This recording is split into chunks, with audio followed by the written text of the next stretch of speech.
Hey, what's going on everybody? It's Wilhelm Scream and welcome back to another day in Destiny 2 Shadowkeep for some more Destiny 2 news and Season of the Worthy Intel.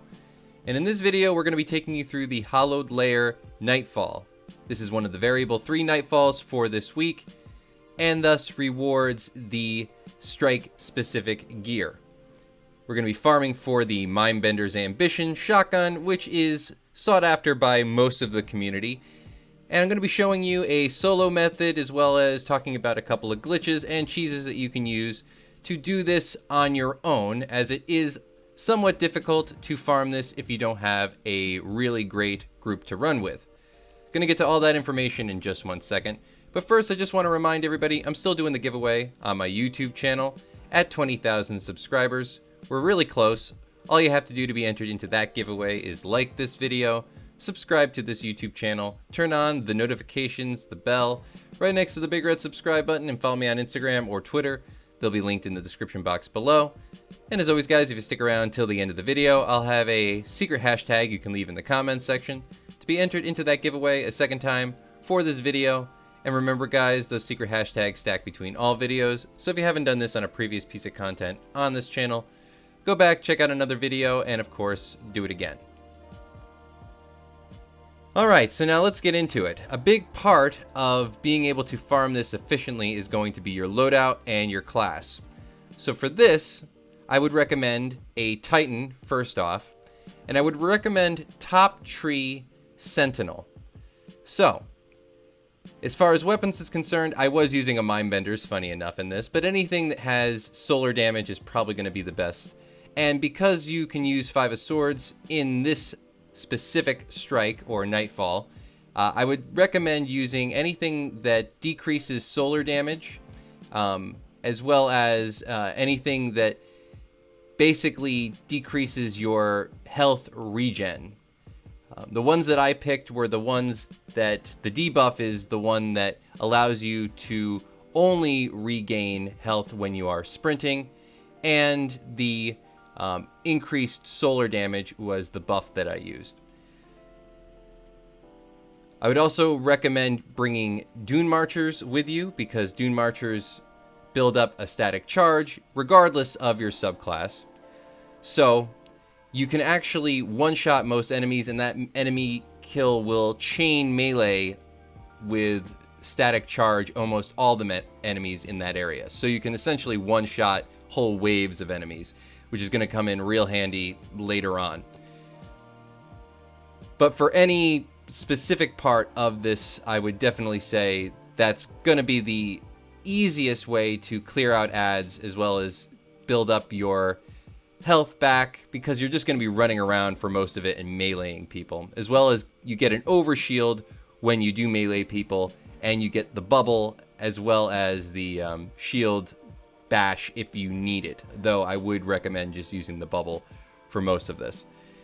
So you're going to have essentially all the health you'll ever need, and you'll be able to chain melee most of the ads. So you're going to be a pretty big nuke when it comes to almost any enemy you're going to come up one-on-one against, or any wave of enemies. The other thing I want to recommend is just how to clear ads efficiently when it comes to spawn-ins. Now, because most of the sections of this specific strike require you to essentially bring down one of the pillars. In the first place by the tank, there's 1 pillar. Later on by the ogre, there's going to be 2 pillars. You have to stand on these to essentially charge the plate. It's kind of similar to charging the plate, but in this case they depress and they go into the ground, and that's when ads spawn.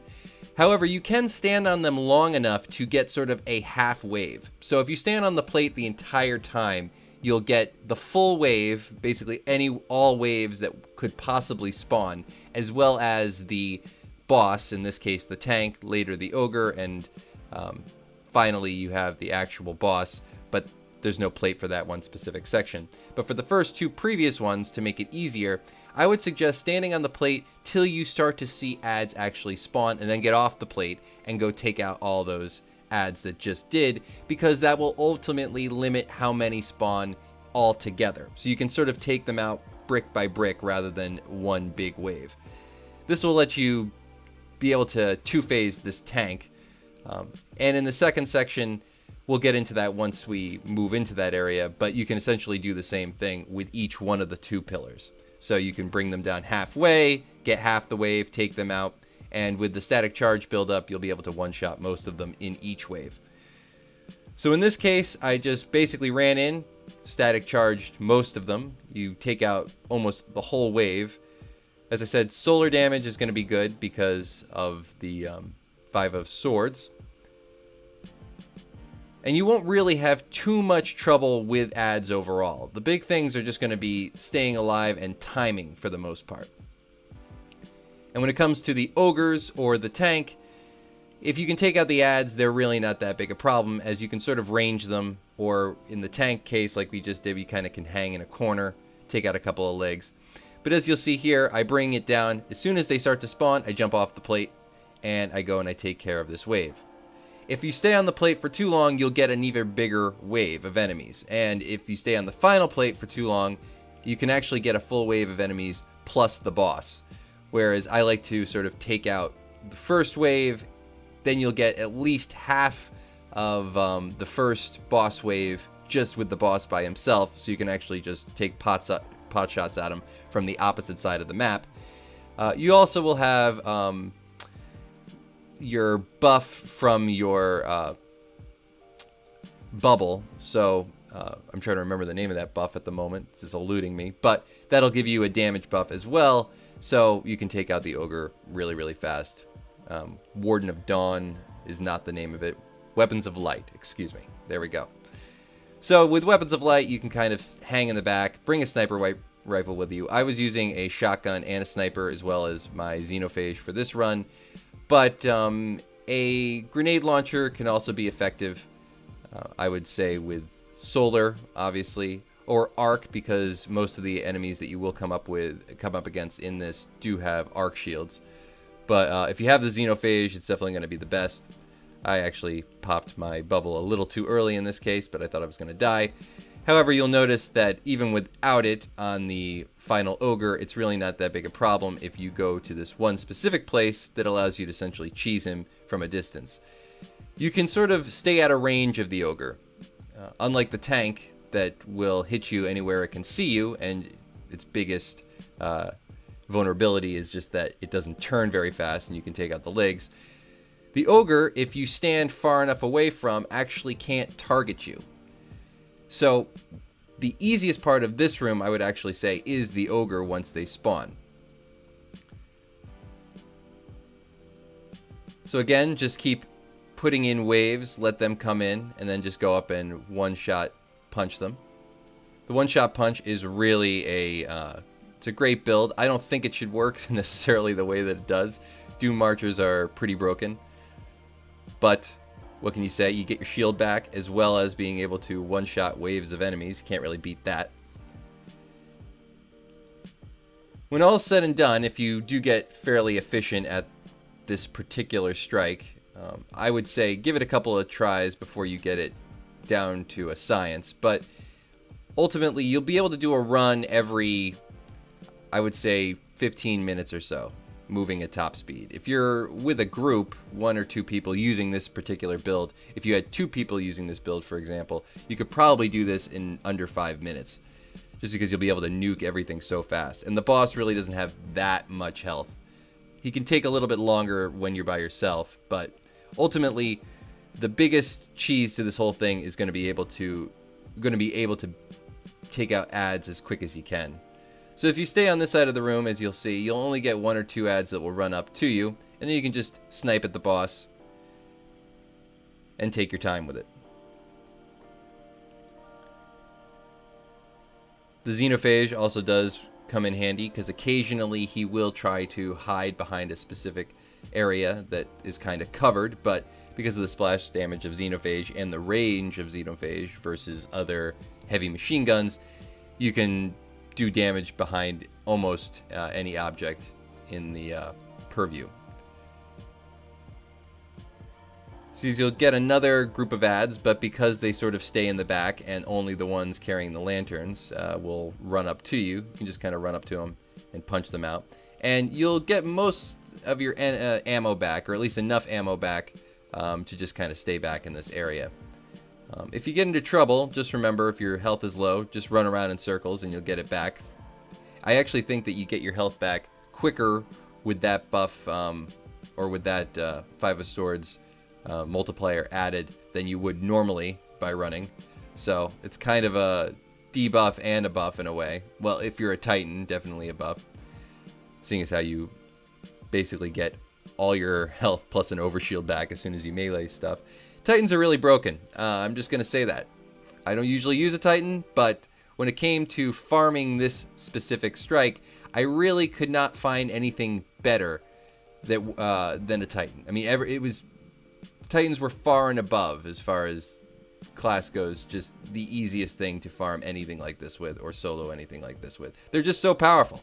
It's absolutely insane. The fact that you can basically get your static melee charge or a arc melee charge while using a void subclass, I feel like that's got to be fixed. I don't know if that's something that, I mean, I know it's in the game and Doom Archers are just the exotic, but I think that they should be kind of like well, it's not unheard of to have an exotic that only really amplifies an ability designated to one specific subclass. It's not out of the world of Destiny. So the fact that they work with any subclass and do the same thing it's a little broken.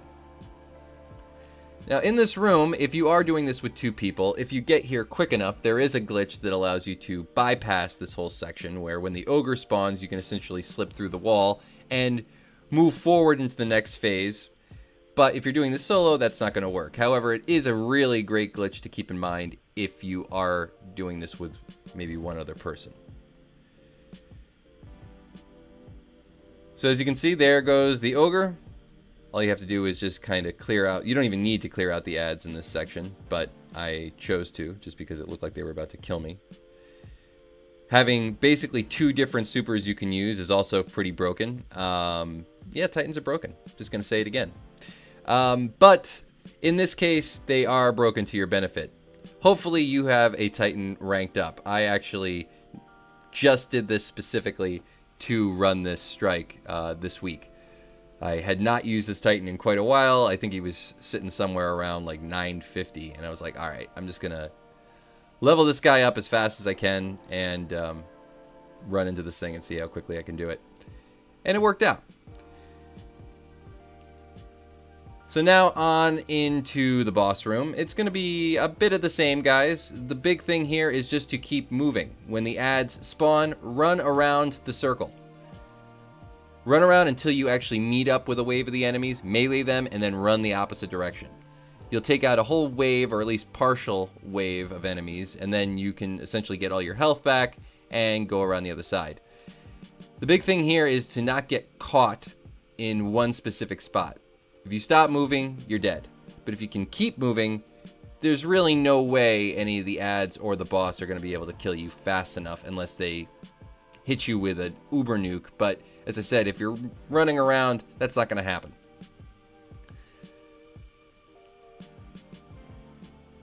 The shotgun will come in handy when you do come in contact with some of those yellow bar enemies that do spawn, as most of them are solar shield. If they are an arc shield, it's really only the difference between maybe a 2-shot shotgun versus a 3-shot shotgun with the solar singe buff. Sniper rifle is best thing to use as far as just taking pot shots at the boss. Go for the headshots as much as you can. Get a few in. Save him for the boss, though. No real need to use your sniper rifle for any of the ads. You can just run up to them and punch them, or use your shotgun. And like I said, Xenophage is great, or any arc or solar damage grenade launcher. You can use a rocket launcher. I mean, that's not a terrible option, although you won't have as much ammo. So I would really suggest just using something that hits hard and maybe has at least 5-6 shot clip.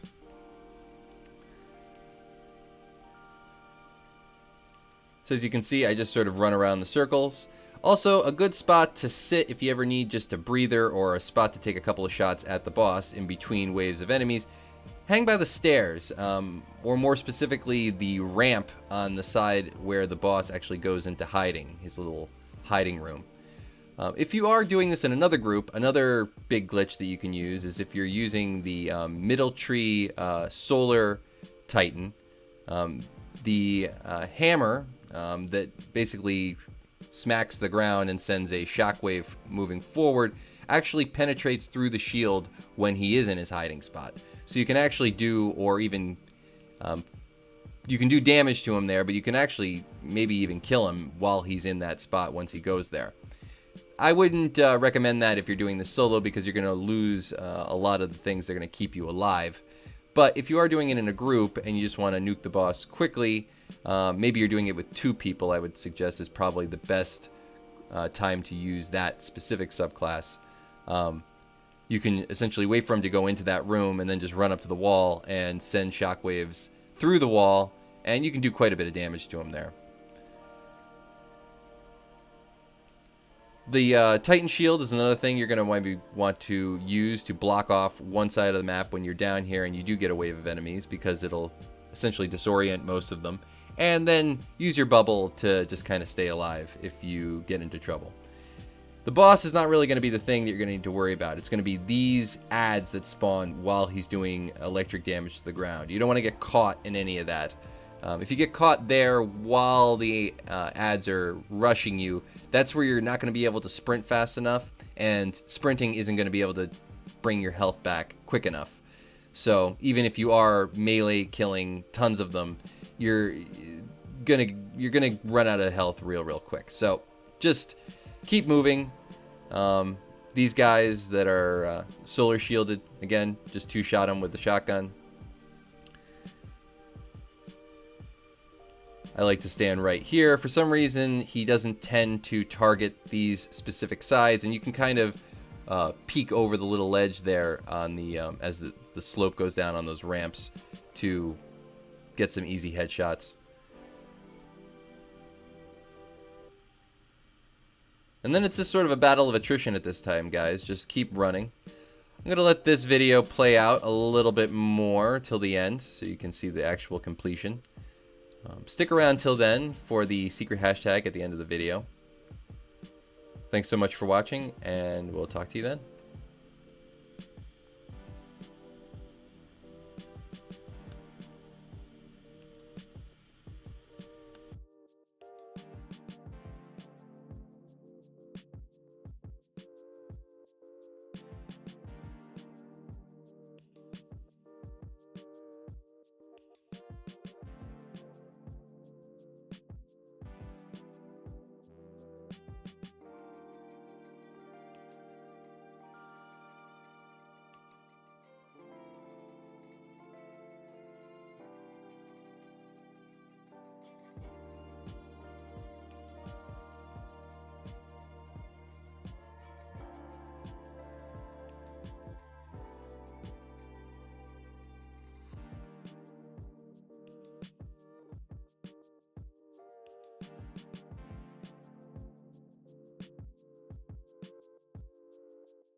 So thanks so much for watching all the way till the end, guys, and for the secret hashtag today, leave a hashtag MindBendersAmbition or a hashtag Season of the Worthy. And as always, guys, I am Wilhelm Scream. We will see you in the next video.